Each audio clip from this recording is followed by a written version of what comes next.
Salut à toi, bienvenue sur ce nouvel épisode de la Cavalière Sensible.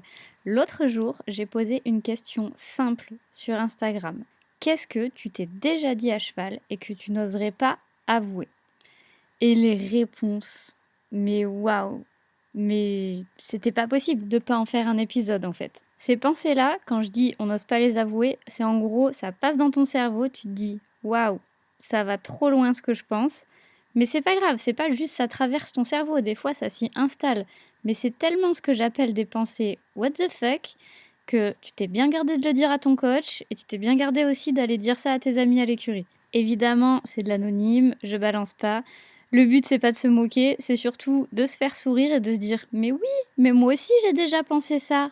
Ah oui, d'accord, je suis pas seule» et de mon côté, je peux d'autant plus pas juger que je suis quand même une professionnelle de ces pensées what the fuck. Donc aujourd'hui, c'est un épisode où on rit, sans jugement et accessoirement, on va essayer de décrypter un petit peu tout ça aussi. Si je regroupe toutes ces phrases qu'on a pu me donner, en fait, on est vraiment sur un principe de peur. C'est vraiment essentiellement de la peur. Après, ça peut être de la peur du jugement, ça peut être de la peur pour soi, ça peut être de la peur pour son cheval. Ça aurait pu être aussi du manque de confiance, ça aurait pu être aussi des pensées culpabilisantes. En vrai, ça, j'en ai pas eu. Ça aurait pu, mais j'en ai pas eu. Donc, on va faire avec ce qu'on a aujourd'hui, c'est-à-dire peur pour soi, pour son cheval et peur du jugement. J'ai quand même une petite pépite pour la fin. Je sais même pas comment le répertorier. Celle qui me l'a donné se reconnaîtra et on en a quand même bien rigolé. Je pourrais même pas vous la décrypter. En tout cas, je vous la contextualiserai, mais vous allez voir, vous allez rire un bon coup. Si je prends déjà celle de base de j'ai peur pour moi. Quand je dis pour moi, c'est pour mon intégrité physique ou j'ai peur pour mon cheval aussi pour l'intégrité physique de mon cheval. On va souvent en fait sur de l'anxiété dans ces pensées-là. Et l'anxiété, c'est quoi en fait? L'anxiété, c'est pas de la simple peur ou du simple stress. Quand on a un stress, en fait, c'est une peur qui est liée à un événement en train de se passer. Là, toutes les pensées, alors, on peut dire pensées absurdes, mais pensées où on peut se dire ça va trop loin dans ma tête, on est sur de l'anxiété. Et l'anxiété, par contre, c'est de la peur de quelque chose qui n'est pas encore arrivé et voire même qu'on a surévalué dans notre esprit.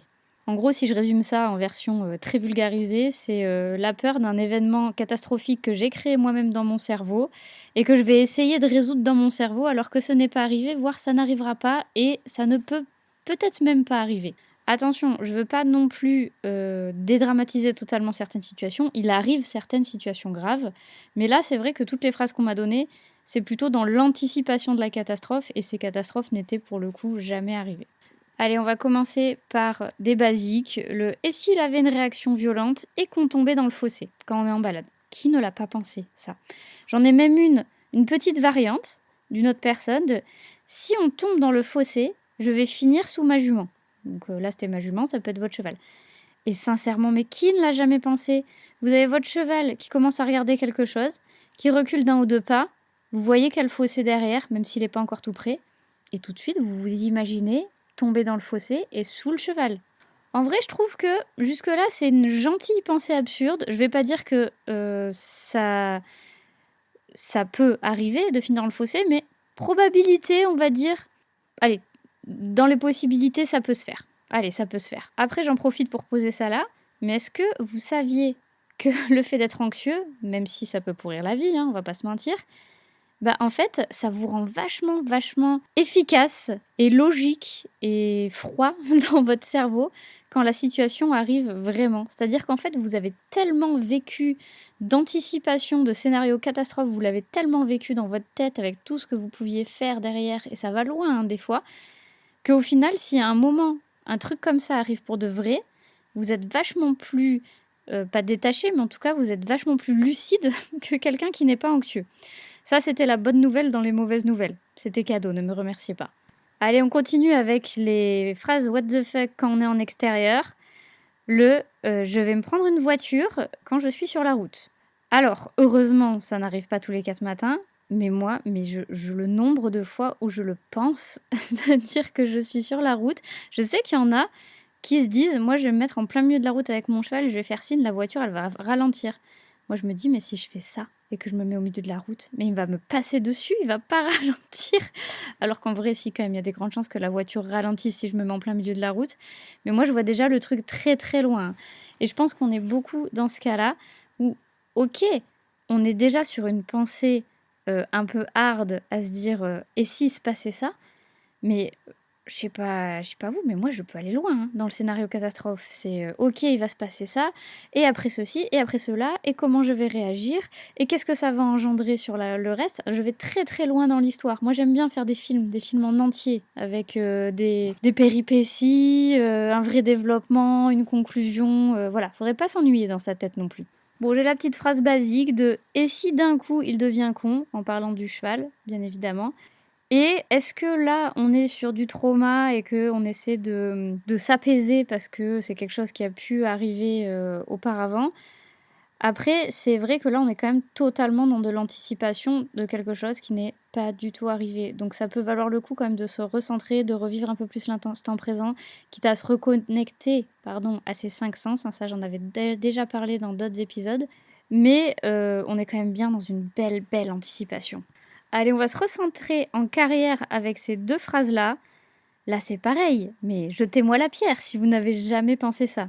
Donc j'ai la première de: «S'il ne tourne pas, on va sauter la barrière de la carrière». Ou, moi perso, c'était pas forcément «s'il ne tourne pas», enfin quoique si, en fait, c'est «s'il ne tourne pas», mais, vous voyez, vous sautez une ligne d'obstacles et je sais pas moi, il y a 2, 3 obstacles et puis quelques foulées après, il y a la lice et moi je me dis: «Mais mon cheval, lui, il va se dire: "C'est la suite, c'est la suite, il va sortir"». C'est jamais arrivé, bien évidemment, hein, heureusement, mais c'est pas drôle si on le pense pas. Et j'ai la deuxième, celle-là, il faut que je vous la contextualise. On m'a même envoyé la photo pour m'expliquer parce qu'au début, je me suis dit: «Bah, je comprends pas» et je trouve ça presque dommage de pas vous montrer l'image tellement c'est parlant. La phrase, c'est: «Si je n'arrive pas à reprendre mon cheval, on va sauter la barrière du paddock et je vais tomber sur le parcours en contrebas». Et là, je me suis dit: «Mais quoi? Mais c'est trop bizarre ça comme idée». Et en fait, je comprends tellement cette pensée what the fuck quand j'ai vu la photo.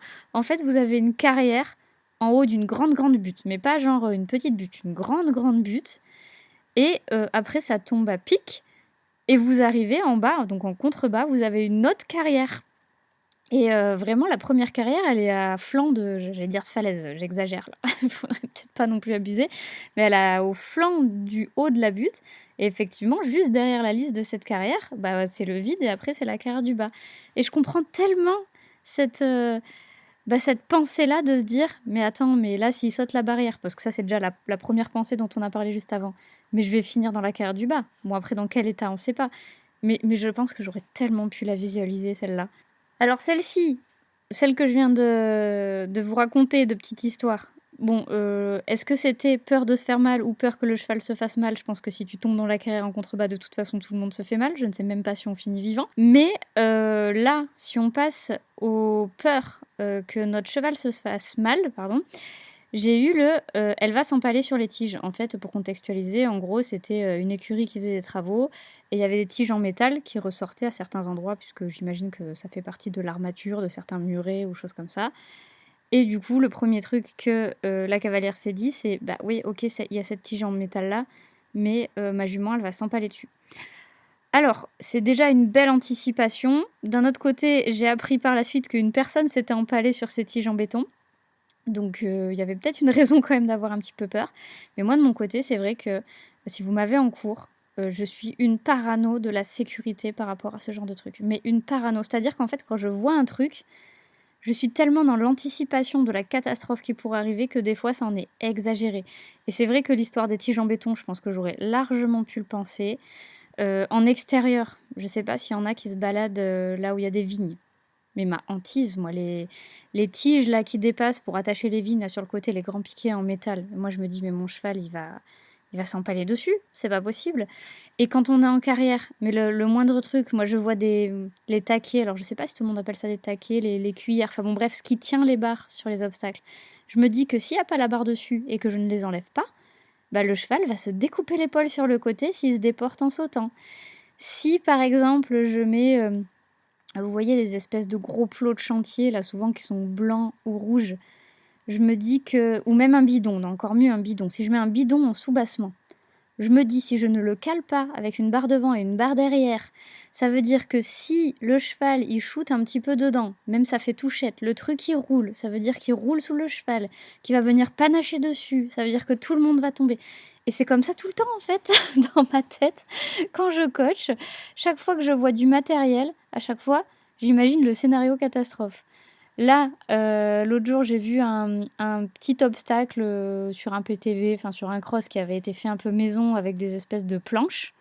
Premier truc que je me suis dit, c'est: «Vu la solidité de la planche, le cheval, il passe le pied à travers et ça arrache tous les tendons». Donc bon, quelque part, je me dis: «Ça me permet pas d'être sereine dans ma tête», mais d'un autre côté, est-ce que ça éviterait pas des accidents bêtes aussi? Et là, c'est vrai que franchement, pour l'histoire des tiges en béton, OK, sur le coup, on peut se dire: «C'est excessif», comme la plupart de toutes les pensées que j'ai énoncées, jusque-là.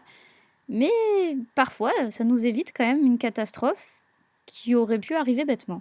Alors au final, j'en ai eu qu'une sur la peur du jugement, qui était, je vais tomber et me cogner la tête contre la lisse de la carrière devant tout le monde. Alors, il y avait le côté «je vais tomber», mais j'ai vraiment plus eu l'impression dans cette phrase-là que ce qui était traumatisant et ce qui était vraiment, la pensée la plus, aboutie, enfin la partie la plus aboutie de la pensée, c'était le devant tout le monde. C'est-à-dire, on peut tomber, on peut se cogner la tête, mais il faut pas que ce soit devant tout le monde. Et après en soi, je le comprends parce que cette peur du jugement des autres, c'est aussi une peur qui nous fait, nous sentir à l'écart, qui nous fait nous sentir incompris des autres et on va pas se mentir, dans l'équitation, il y a beaucoup de paraître, il y a beaucoup de jugement, hein, c'est vrai, hein. Il y a beaucoup de comparaisons les uns entre les autres, d'un cavalier à l'autre, que ce soit conscient ou inconscient d'ailleurs. Et ce côté, je tombe, donc c'est déjà un peu, dévalorisant par rapport aux autres de se dire: «Je vais tomber», mais en plus, c'est devant tout le monde et en plus, c'est la tête.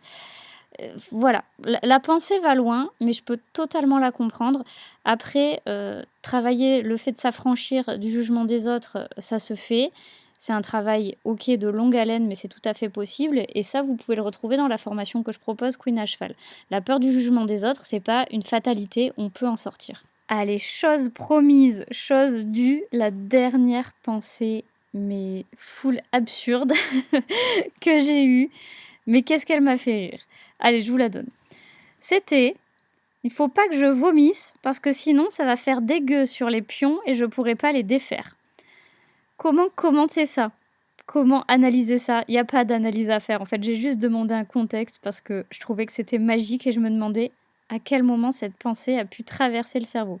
Bon bref, c'est pas la seule, je pense, qui aura fait une soirée cavalière avant un concours, qui s'est levée alors qu'elle avait dormi 3 heures, qui avait certainement bu autre chose que de l'eau. Je ne balance pas. Mais voilà, c'est vrai que le cheval, quand on est un peu barbouillé pour raison X ou Y, faut avouer que, c'est pas ce qui détend le plus l'estomac. Donc je peux comprendre qu'on se dise: «Mon Dieu, je vais vomir».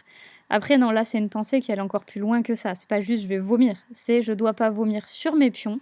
Et c'est vrai qu'en fait, après réflexion, bah, si tu vomis sur tes pions, ça doit être vachement difficile de les défaire après.